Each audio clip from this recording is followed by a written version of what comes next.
வாழ்க்கை அப்படிங்கிறது எல்லாருக்குமே நல்ல விஷயங்கள தான் குடுத்துக்கிட்டு இருக்கும் அப்படிங்கிறது உண்மையான விஷயந்தான்.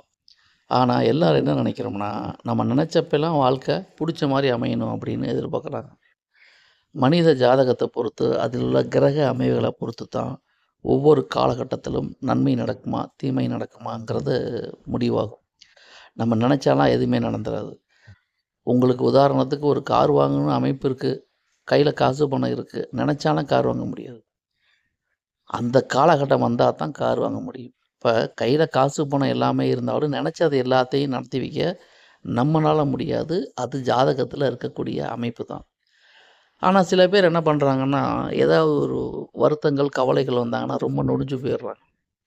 எனக்கு கை குடுத்து தூக்கி விடுறதுக்கு ஆள் இல்லையே, காசு பணம் குடுக்க ஆள் இல்லையே அப்படின்னு புலம்புறாங்க, தவிக்கிறாங்க. ஒரு மனிதனுக்கு கஷ்ட காலத்தில் ஆறுதல் சொல்லத்தான் ஆள் தேவை. ஆனா, எந்த ஒரு காலமும் மாறும் அப்படிங்கிறதுல முதல்ல நம்பிக்கை வைக்கணும். எல்லாருக்கும் எல்லாமே கிடைக்கும். அந்த காலம் வர்ற வரைக்கும் கொஞ்சம் பொறுத்திருக்கணும்.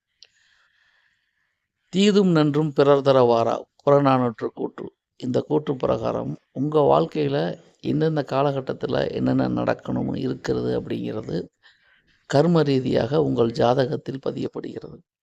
இப்போ உங்க ஜாதகத்துல என்ன விதமான அமைப்புகள் இருக்கோ, அதுக்கு தகுந்த மாரி தான் நன்மையோ, தீமையோ ஒவ்வொரு டயத்துலயும் நடந்துகிட்டு இருக்கும். கவலைப்படாதீங்க. எல்லாருக்குமே நல்ல காலம் பொறக்கப் போகுது. நல்ல வாழ்க்கை வரப்போகுது. எப்படி அப்படின்னா, ஒரு மனிதன் தொடர்ந்து கஷ்டமே பட்டுக்கிட்டு இருந்தா, தொடர்ந்து கஷ்டமே பட முடியாது. டக்குன்னு மாறும். இளமையில இருக்கும்போது கஷ்டத்த தாங்கிக்கலாம். வயதான காலத்துல கஷ்டத்த தாங்க முடியாது. ஒரு மனிதன் இளரத்தம் இருக்கும்பொழுது ஊர சொகுசா அனுபவிச்சுட்டு, கடைசி காலகட்டத்துல ஏதோ ஒரு பிரச்சனையில மாட்டிக்கிட்டாருன்னா, அல்லது ஒரு கஷ்டத்துல மாட்டிக்கிட்டாருன்னா, அத தாங்கிக்கூடிய தன்மை ஜாதகருக்கு இருக்காது. அப்ப வாழ்க்கையில ஆரம்ப காலகட்டத்துல இளமையா இருக்கும்போது எந்த கடினமான சூழலையும் தாங்கிக்கலாம்.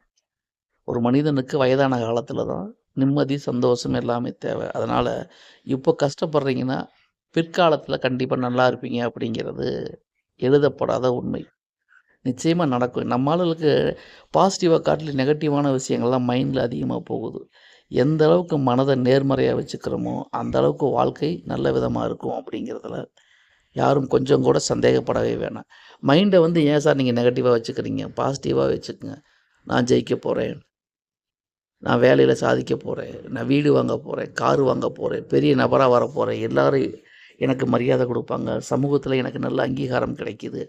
அப்படிங்கிற நல்ல பாசிட்டிவான விஷயங்கள நீங்க டெய்லியும் மனசுல நினைக்க நினைக்க, அதற்கு தகுந்தபடி வாழ்க்கை உங்களை மாற்றும். உங்களுடைய செயல்கள் உங்களை நிச்சயமா மாறத் தூண்டும். அப்ப இதுதான் நமக்கு தேவையே தவிர, கஷ்டமா இருக்கு, வேதனையா இருக்கு, உதவிக்கு ஆள் இல்லைன்னு புலம்பாதீங்க.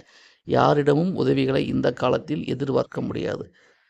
தன் கையே தனக்கு உதவி. Self Reliance. நீங்க எந்த அளவுக்கு வாழ்க்கையில அடிபடுறீங்களோ, சிக்கலான சூழல்கள சந்திக்கிறீங்களோ, அந்த அளவுக்கு வாழ்க்கை தரத்த சூப்பரா ஹேண்டில் பண்ணக்கூடிய பக்குவம் உங்களுக்கு நிச்சயமா வரும். உங்க ஜாதகத்தில லக்னாதிபதி வாங்கிய சாரம், லக்னம் வாங்கிய சாரம் எந்த வகையிலாவது 5, 9க்கு தொடர்பு இருந்தால், நிச்சயமாக உங்க வாழ்க்கை மாறும் அப்படிங்கிறதுல நம்பிக்கை வைங்க. இது வந்து பொய்த்து போகாது. உண்மையான விஷயம் தான். லக்னம், லக்னாதிபதி 5, 9 தொடர்பு உங்கள் ஜாதகத்தில் இருந்தால், எந்த சூழலில் நீங்கள் இருந்தாலும் நிச்சயம் உங்கள் வாழ்க்கை நல்ல விதமாக மாறும். எனவே, இப்போது நடக்கிற டெம்பரவரியான கவலைகளையோ, வருத்தங்களையோ கொண்டு வேதனைப்பட வேண்டாம். நிச்சயம் உங்க வாழ்க்கை மாறும். சந்தோஷமா இருப்பீங்க. உங்களுக்கு தேவையான அனைத்து விஷயங்களும் தங்குதடை இல்லாம கிடைக்கும் அப்படிங்கிறது தான் உண்மையிலும் உண்மை. இது வந்து முழுக்க முழுக்க பொதுவான தகவல் தான். உங்களுடைய தனிப்பட்ட ஜாதகத்தில என்ன விதமான கிரக அமைகள் இருக்கு, என்ன விதமான சூழல்கள் இருக்கு, அத பொறுத்து வாழ்க்கை தரம் மாறும், பலன்கள் மாறும் அப்படிங்கிற நம்பிக்கை வைங்க. எந்த சூழலிலும் நீங்கள் ஜெயிப்பதற்குண்டான சாத்தியக்கூறுகள் அதிகமாக உண்டு. எனவே டெம்பரவரியான பிரச்சனைகளை மனதில் போட்டு குழப்பிக் கொள்ளாதீர்கள். நிச்சயமாக உங்க வாழ்க்கை மாறப்போகுது. வாழ்க்கையில நீங்களும் சாதிக்க போறீங்க, சம்பாதிக்க போறீங்க. அனைத்து விதமான வெற்றி வாய்ப்புகளும் பெறப் போறீங்க. நம்பிக்கையோடு இருங்க. நிச்சயமா உங்க வாழ்க்கை நன்றாகவே இருக்கும். நன்றி, வணக்கம்.